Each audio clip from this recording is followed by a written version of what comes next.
प्यारे बच्चों, आज की क्लास में आप सभी का हार्दिक स्वागत है।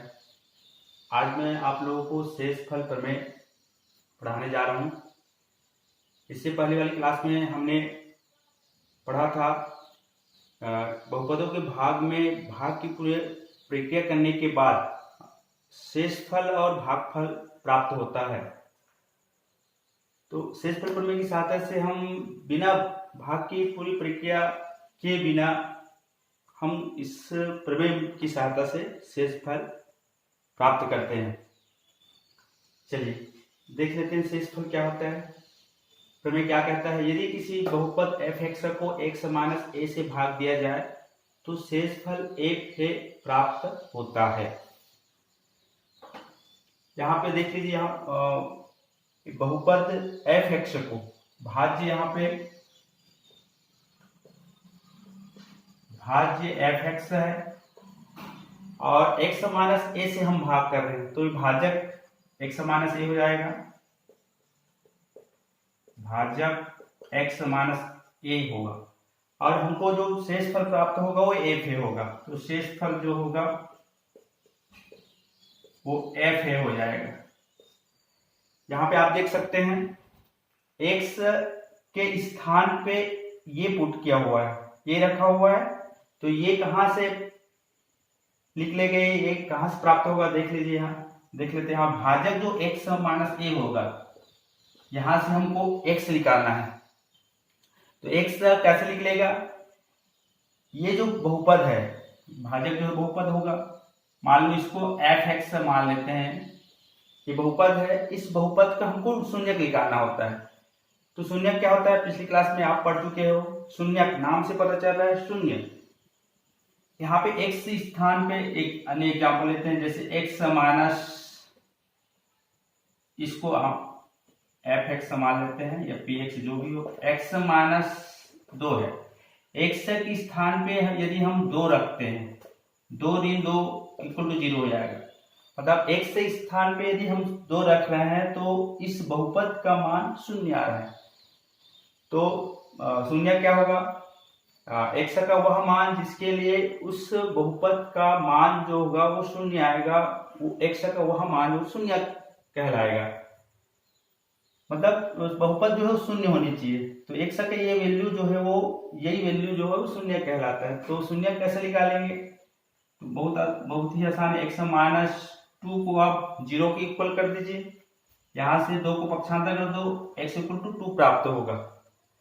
तो x का वैल्यू प्राप्त करने के लिए हमको उस बहुपद को 0 के इक्वल लाना होगा, एक इक्वेशन बनाना होगा, फिर x का वैल्यू वहां से निकाल लेंगे। सेम इसमें भी ऐसी हुआ है, x - a को 0 के इक्वल कर दो आप, x = यहाँ पे a प्राप्त होगा। जिससे x के वैल्यू को यहाँ पे हमको भाज्य में पुट करना है, याद रखेंगे। भाज्य में जब हम रखेंगे x के वैल्यू को तो यहाँ पे a भी प्राप्त होगा और वही जो होगा वो शेषफल होगा। चलिए एक एग्जांपल से हम समझते हैं। जैसे हम पिछली क्लास में दीर्घ विभाजन विधि पढ़े थे, उसी को एक बार और देख लेते हैं। जैसे x² - 5x 3 को हम x - 3 से जिसे भाग करते हैं। चलिए पुनः एक बार दीर्घ विभाजन विधि फिर से देख लेते हैं। x - 3 x² - 5x + 3, तो x² को पहले x से भाग करेंगे, x प्राप्त होगा, x को यहाँ पे लिखेंगे, x को इस भाजक के दोनों पक्ष से गुणा करेंगे, x और x से x² हो जाएगा और -3x हो जाएगा, चिन्ह बदल देंगे, धन की जगह ऋण हो जाएगा, ऋण की जगह धन हो जाएगा, ये दोनों कट गया, ऋण और धन में घटाएंगे, 5 पे 3 घटेगा, 2 प्राप्त होगा, 2x हो जाएगा, बड़ी संख्या 5 में ऋण इसलिए ऋण होगा, सेम उतारेंगे, फिर से वही प्रक्रिया करेंगे। -2x को x से डिवाइड करेंगे, ये कट जाएगा, -2 प्राप्त होगा, ये -2 यहाँ पे लिखेंगे, -2 को x से मल्टीप्लाई करेंगे, -2x हो जाएगा, -2 को -3 से मल्टीप्लाई करेंगे +6 हो जाएगा, ये माइनस की जगह प्लस हो जाएगा, प्लस की जगह माइनस हो जाएगा, ये कट जाएगा। यहाँ पे 6 में 3 घटाएंगे, 3 -3 आ जाएगा, बड़ी संख्या माइनस है इसलिए माइनस हो गया। यहाँ पे देख लीजिए इसमें दीर्घ विभाजन विधि में भाग की पूरी प्रक्रिया करने के बाद शेषफल प्राप्त किए हैं, -3 आया है। अब इस शेषफल प्रमेय की सहायता से हम -3 कैसे प्राप्त करते हैं देख लीजिए। यहाँ पे देखिए हम x का वैल्यू किस प्रकार बताया था, इसका शून्यक निकालेंगे। शून्यक निकालने के लिए इससे x -a को 0 की इक्वल करेंगे, फिर a को इधर पक्षांतर करेंगे, x का वैल्यू लिखा जाएगा। इस x के वैल्यू को आप भाज्य में रखोगे, फिर वहां पे a पे प्राप्त होगा, वही शेषफल होगा। यहाँ से देख लीजिए, चलिए x -3 को पहले 0 के इक्वल करते हैं, ये हमको प्राप्त हुआ x = 3। इस x = 3 को मान लो, इसको हम f(x) मान लेते हैं, f(x) = x² -5x + 3। ये f(x) है, भाज्य है, इसमें हमको x = 3 पुट करना है। तो x के स्थान पे आप जहां आपको x दिख रहा है उस x के स्थान पे 3 रखना है, 3 रखोगे तो x का वैल्यू 3 है, 3 स्क्वायर हो जाएगा, -5 x के स्थान पे 3 रखना है, ये 3 का 3 होगा, 3 का स्क्वायर होगा 9, -5 या 15 हो जाएगा, +3, 9 और 3 को पहले जोड़ेंगे, प्लस जोड़ेगा, ये हो जाएगा 12 -15, ये -3 हमको प्राप्त होगा। यहाँ देख लीजिए, यहाँ पे -3 प्राप्त हुआ है, यहाँ पे -3 प्राप्त हुआ है।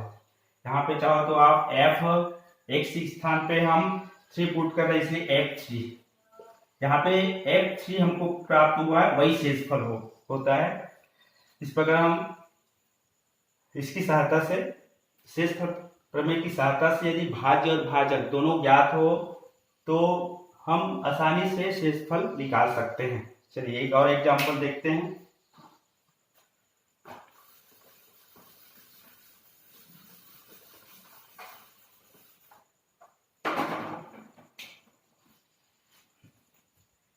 यदि कोई भाज्य है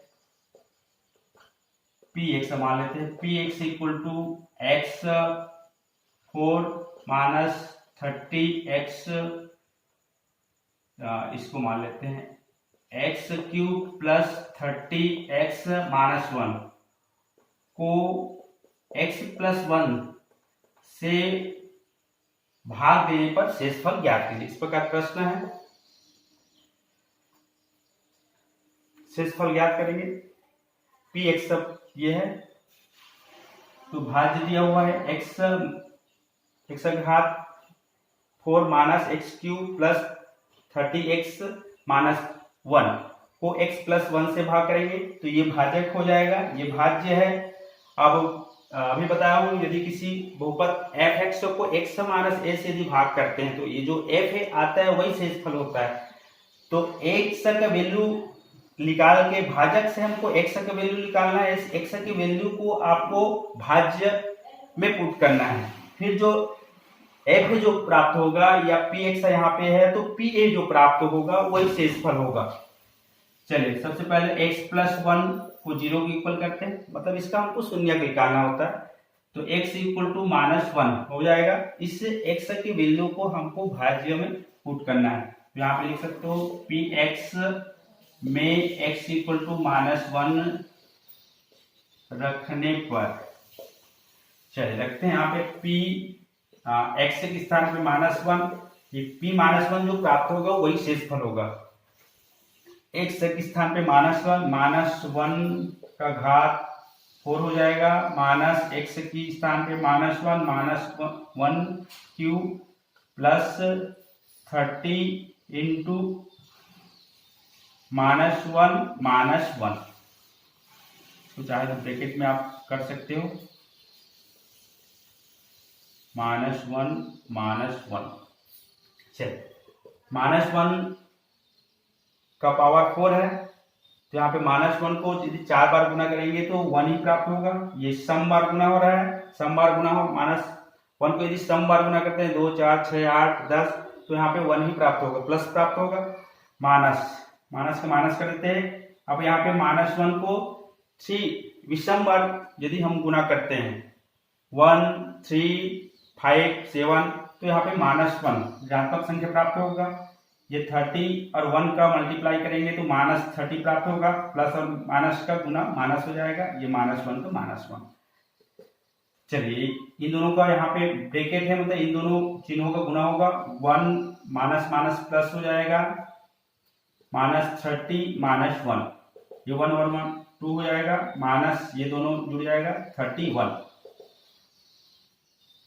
चलिए यहाँ पे 31 में यदि 2 हम यदि घटाएंगे इसको, प्लस माइनस है तो 29 -29 प्राप्त होगा।